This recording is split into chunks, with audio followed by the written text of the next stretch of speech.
Welcome back to the new video. So ఈరోజు మనం వచ్చేసరికి డిస్కస్ చేయబోయేది ఆవాస్ ఫైనాన్సెస్. సో మెయిన్గా ఇది నేను చెప్పేది మీడియం రిస్క్ స్టాక్ అనమాట. నేను డిస్కస్ చేసింది వచ్చేసరికి హెచ్డిఎఫ్సి బ్యాంక్, అది లో రిస్క్ స్టాక్ అనమాట.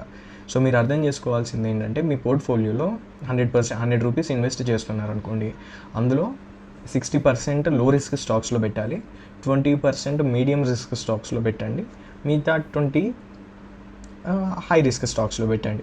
సో నిన్న హెచ్డిఎఫ్సి అనేది లో రిస్క్ స్టాక్ అనమాట. ఈరోజు కొంచెం మీడియం రిస్క్ స్టాక్ మనం డిస్కస్ చేయబోతున్నాం. తర్వాత వచ్చేసరికి మనం హై రిస్క్ కూడా డిస్కస్ చేస్తాం. సో నేను చెప్పినట్లుగా మీకు 100 రూపీస్లో కంపల్సరీ ఓన్లీ 20 రూపీస్ మాత్రమే medium risk and 20% high risk స్టాక్స్లో పెట్టండి. ఇంకా మీరు అడ్జస్ట్ చేసుకుంటే మీకు ఒకవేళ అంత ప్రాబ్లం ఎందుకు అనిపిస్తే కానీ 30% మీడియం రిస్క్, 10% హై రిస్క్ పెట్టవచ్చు. అది మీ మీద డిపెండ్ అయి ఉంటుంది అనమాట. సో మీకు ఒకవేళ మొత్తం లో రిస్క్ స్టాక్స్లో పెట్టాలా, మొత్తం మీడియం రిస్క్ స్టాక్స్లో పెట్టాలా అనేది మీ మీద ఆధారపడి ఉంటుంది. సో దాంట్లో నేనేం చేయలేను. సో మీ కన్వీనియంట్ తగ్గట్టు మీ రీసెర్చ్ చేసి మీరు తీసుకోండి. సో ఇక్కడ ఓన్లీ నేను fundamental analysis, business analysis and technical analysis చూపెట్టడానికి మాత్రమే ఉన్నాను. నేను ఎటువంటి సెబీ రిజిస్టర్డ్ పర్సన్ అయితే కాదు. సో మీ కౌన్సిలర్ని కానీ లేకపోతే మీ వాళ్ళని అడిగి కానీ మీరు డెసిషన్ తీసుకోండి. అంతేగాని మీరు నా మీద డిపెండ్ అయ్యి మాత్రం తీసుకోకూడదు.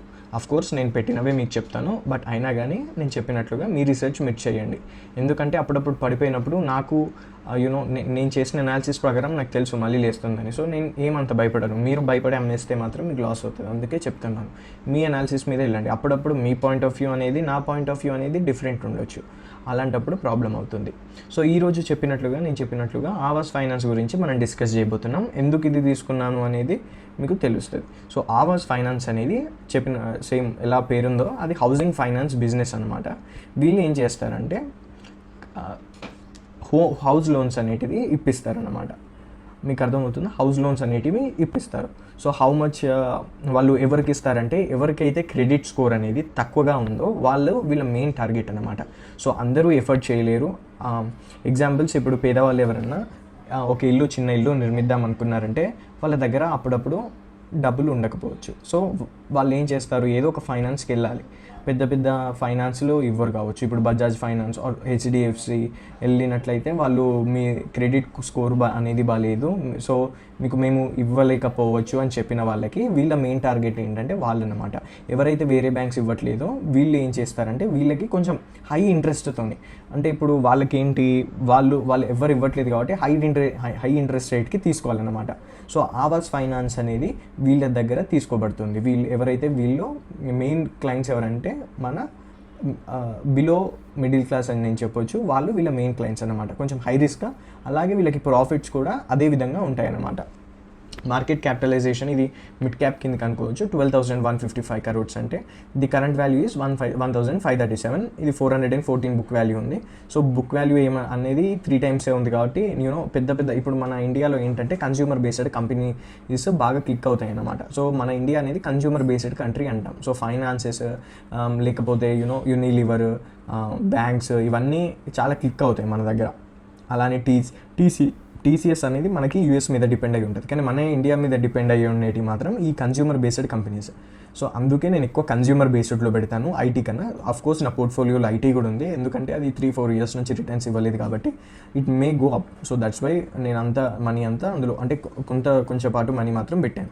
సో మనం ఇక్కడ చూడాల్సింది ఏంటంటే స్టాక్ పీ 28 ఉంది. 28 అనేది ఏం పెద్ద నెంబర్ కాదు, ఇది బాగానే ఉన్నట్టు. ఆర్ఓఈ అనేది 14.1 ఉంది. మనం ఫైనాన్సెస్కి ఎప్పుడైనా ఆర్ఓసీఈ చూడకూడదు, ఆర్ఓఈ చూడాలన్నమాట. మీకు అర్థమైనట్లయితే ఇక్కడ ఆర్ఓఈ అనేది 14 ఉంది. నేను పెట్టుకున్న కొన్ని కండిషన్స్ ప్రకారం 12 కన్నా ఆర్ఓఈ ఎక్కువ ఉంటే ఆ బ్యాంక్ అనేది లేకపోతే ఫైనాన్స్ అనేది చాలా మంచిదన్నమాట. క్వార్టర్ స్కేల్స్ అనేటివి పెరిగాయి. ఇంత 23.1% పెరిగింది. ప్రాఫిట్స్ కూడా 9.58%గా పెరిగింది. ప్రమోటర్ హోల్డింగ్స్ కూడా బాగానే ఉంది, 40% అంటే చాలా బాగానే ఉన్నట్టు. సో ప్రాఫిట్ లాస్ట్ 3 years తోటి కంపేర్ చేస్తే 20% అని పెరిగింది. డెట్ టు ఈక్విటీ ఇక్కడ చూడకూడదు, ఎందుకంటే ఫైనాన్స్ కంపెనీస్ వేరే దగ్గర నుంచి మనీ తీసుకొచ్చి మాత్రమే ఈ హౌస్ ఫైనాన్స్కి ఇస్తుంది. సో మనం డెట్ టు ఈక్విటీ అనేది మనం చూడకూడదు. సేల్స్ 5 years గ్రోత్ ఎలా ఉంది, బాగుంది. 3 years గ్రోత్ ఎలా ఉంది, బాగుంది. సో ఇవి అన్ని ఫ్యాక్టర్స్ బిజినెస్ పరంగా అయితే ఆవాస్ ఫైనాన్స్ అనేది చాలా బాగుంది. ఇంకా మనం దేశం పెరుగుతున్న కొద్దీ, మన జీడిపి పెరుగుతున్న కొద్దీ ఇల్లు కూడా చాలా కట్టుకోవడం జరుగుతుంది. అలాంటప్పుడు కంపల్సరీ వాళ్ళు ఫైనాన్స్ తీసుకొని కట్టగలరు. సో ఫైనాన్స్ దగ్గర అనేది చాలా పెద్ద మార్కెట్, ఇంకా పెరుగుతున్నా కానీ వీళ్ళు మెయిన్ ఏంటంటే లో మిడిల్ క్లాస్ ఇన్కమ్ ఉన్న వాళ్ళని టార్గెట్ చేస్తున్నారు.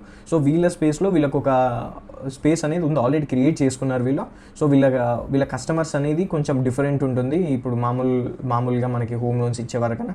సో వీళ్ళ బిజినెస్ పరంగా అయితే గ్రోత్ అనేది బాగానే ఉంది.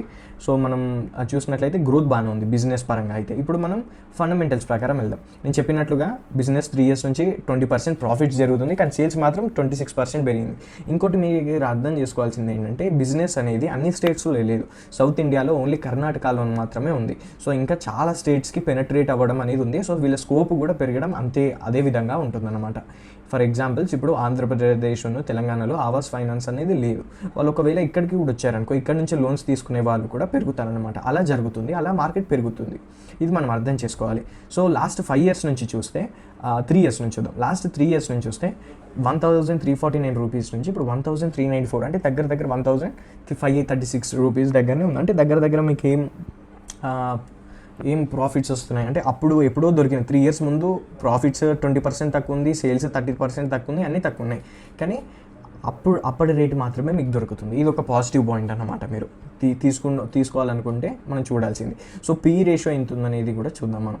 పీ రేషియో 73 నుంచి ఇక్కడికి 25కి వచ్చింది. దీని మేడ్ ఇన్ పీ రేషియో వచ్చేసరికి సమ్వేర్ అరౌండ్ 48-49 దగ్గర ఉంది. ఇప్పుడు 28 దగ్గర ఉంది. సో దట్స్ వై ఈ 48.3 దగ్గర మనం మేడ్ ఇన్ పీఈ రేషియో ఉంది. మనకి ఇప్పుడు దగ్గర 20 or 30లో వచ్చేస్తుంది అనమాట. 28.3లో వస్తుంది. కోవిడ్ టైంలో కూడా అంత పడిపోలేదు. మీరు చూసినట్లయితే కోవిడ్ టైంలో కూడా 43.5 ఉంది, కానీ ఇప్పుడు మాత్రం ఇంకా తక్కువ ఉంది.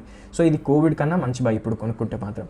సో చూడండి, ప్రాఫిట్ గ్రోత్ అనేది 35.8 CAGR ఉంది. ఎప్పుడైనా CAGR కన్సిడర్ 35 అంటే చాలా ఎక్కువ, చాలా అంటే చాలా ఎక్కువ. ఇంకా అది ప్రాఫిట్ గ్రోత్లో మీరు అర్థం చేసుకోవాలి. లాస్ట్ 5 years నుంచి 35.8 CAGR. ఇంకా వాళ్ళు అంత పెనట్రేట్ అవ్వలేదు, ఇంకా వాళ్ళు ఎక్స్పాండింగ్లోనే ఉన్నారు. ఎక్స్పాండింగ్ అయిన తర్వాత ఎంత వస్తుంది అనేది మీరు చూడండి. మేడ్ ఇన్ సేల్స్ గ్రోత్ బాగుంది, ప్రాఫిట్ బాగుంది. ప్రాబ్లం ఏంటి? Through the companies reporting repeated profits. డివిడెంట్కి నేను ఏదైనా పెద్ద ఫ్యాన్ కాదు, ఎందుకంటే డివిడెంట్ ఇచ్చారనుకోండి వాళ్ళు ఎక్స్పాండ్ చేయడానికి ఏం ఉండదు అనమాట.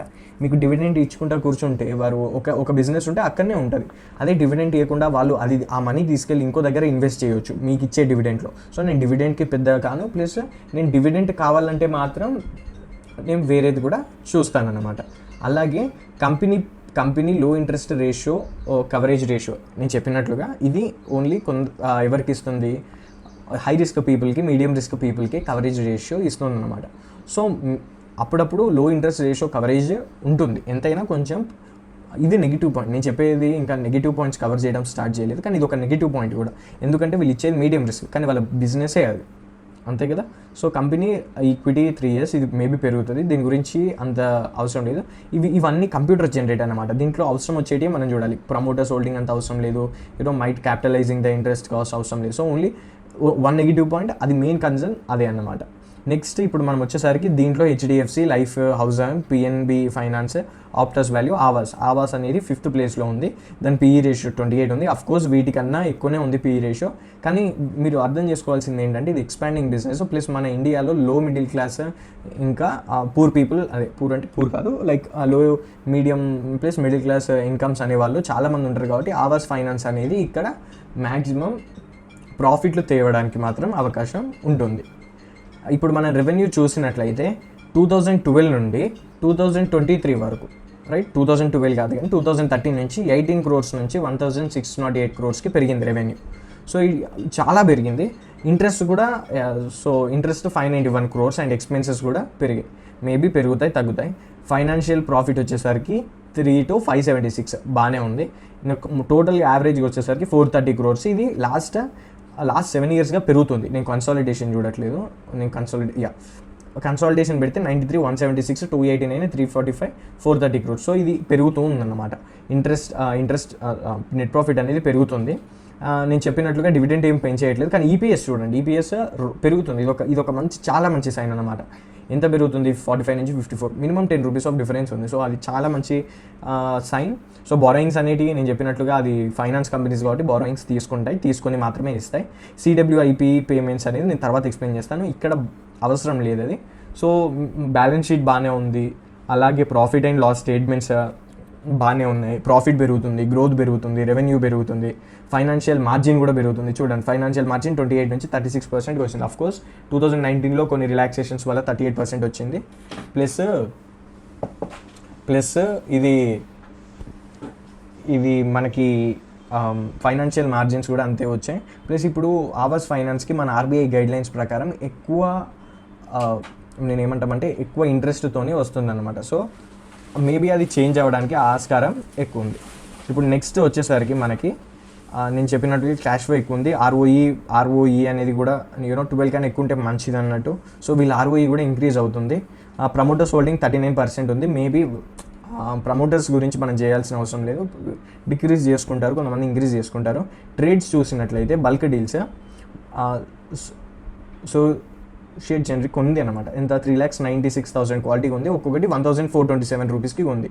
సో ఇక్కడ బ్లాక్ డీల్స్ అనేవి చాలా పెద్దగా జరుగుతున్నాయి. సో ట్రేడింగ్ అనేది ఎక్కువ అవుతుంది. అలాగే చూసినట్లయితే వీళ్ళ డిఐఏస్ ఎఫ్ఐఏస్ అనే వాళ్ళు తగ్గించుకున్నారు, కానీ చాలా చిన్న మినిమం, అది అంతా ఏం పర్సనాలిటీ లేదు. బట్ ఇక్కడ డిఐఏస్ కొంటున్నారు. సో ఇప్పుడు పబ్లిక్ ప్యాటర్న్ అనేది తగ్గుతుంది. ఇక్కడ దీని మంచి సైన్ ఏంటంటే అది పెరుగుతుంది అని ఒక ఇండికేషన్ అన్నమాట. మనకి ఎఫ్ఐఏస్ కానీ డిఐఏస్ కానీ ప్రతి దాంట్లో అలా కాదు, బట్ మోస్ట్ ఆఫ్ ద కేసెస్లో అంతే. నేను చెప్పినట్లుగా అవి positive and negative points. And industry leading growth చూడండి, ఇప్పుడు 2023 ఇంకా 28కి ఇలా చాలా గ్రోత్ ఉంది. సో మనం అర్థం చేసుకోవాల్సింది ఏంటంటే వాళ్ళకి స్కేలింగ్ ఉంది, వాళ్ళకి పర్ఫెక్షన్ ఎలా చేయాలో తెలుసు. ఇంకా అన్నీ చాలా బాగున్నాయి. కానీ ఇక్కడ మీరు చూసినట్లయితే టెక్నికల్ అనాలిసిస్కి వెళ్తే ఇది మనకు వచ్చేసరికి సమ్వేర్ అరౌండ్ ఇక్కడికి పడిపోయింది. నేను ఆల్రెడీ సమ్వేర్ ఇక్కడ కొన్నాను, ఆ కొన్న స్క్రీన్ షాట్కి కూడా మీకు చూపెడతాను. ఎన్ని కొన్నాను మాత్రం నేను చూపెట్టలేను, ఎందుకంటే నాకు అది ప్రైవసీ ప్రాబ్లం అవుతుంది కాబట్టి నేను అన్నీ చూపెట్టాను.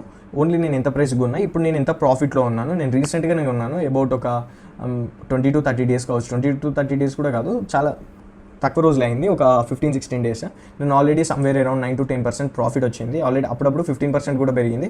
బట్ ఇప్పటికి కూడా ఇంకా మీకు ఛాన్స్ ఉంది. సో ఇది ఇప్పుడు చూసినట్లయితే 53% పడిపోయింది. అఫ్కోర్స్ ఇప్పుడు ఇది ఇంకా మీకు ఎంత ఉంది, 100% గ్రోత్ ప్రాస్పెక్ట్ అనేది ఉంది. ఎంత కాదనుకున్నా మీరు ఒక ఐడియా పెట్టుకొని చూస్తే మాత్రం ఒక టెక్నికల్ టార్గెట్ అనేది మనకి వస్తుంది. సో నేను టెక్నికల్ ప్రకారం వెళ్ళట్లేదు మెయిన్గా, ఎందుకంటే నేను ఇక్కడ ఫండమెంటల్స్ చూశాను, దాని బిజినెస్ చూశాను. టెక్నికల్స్ అప్పుడప్పుడు నేను చెప్పినట్లుగా ఒక 3 స్ట్రాటజీస్ ఉంటాయి. నేను ఈ స్ట్రాటజీ ఏంటంటే సిగార్ బట్ మీకు చూపెడతాను. సిగార్ బట్ అనేది, సో దీని పేరు సిగార్ బట్ స్ట్రాటజీ. ఇది మెయిన్గా ఫాలో అయింది ఎవరంటే మన బఫెట్ వారు ఫాలో అయ్యారు. ఏం చేశారు ఇక్కడ, especially the approaches focuses on buying beaten down companies trading below a conservative assessment of their liquidization values. నేను చెప్పినట్లుగా బీటెన్ డౌన్ స్టాక్ ఇది చాలా పెద్ద బీటెన్ డౌన్ స్టాక్. దీని గురించి దీని పొటెన్షియల్ నాకు తెలుసు, దీని ఫండమెంటల్ నాకు తెలుసు. సో ఇది నా ప్రాస్పెక్ట్ మాత్రమే, మీ ప్రాస్పెక్ట్ అనేది మాత్రం డిఫరెంట్ ఉండాలి. ప్లీజ్ అండర్స్టాండ్, ఇది నా ప్రాస్పెక్ట్ కాబట్టి నేను పెడుతున్నాను. I'm not a SEBI registered person. అలాగే మీరు కూడా మీ డిస్కషన్లో మీరు అంతా చూసి తీసుకోండి. సో నా మీద డిపెండ్ అయ్యి మాత్రం తీసుకోకండి. నేను ఒక ఫైనాన్షియల్ అడ్వైజర్ కూడా కాదు, మీ ఫైనాన్షియల్ అడ్వైజర్ని కలిసి మీరు నిర్ణయం తీసుకోండి.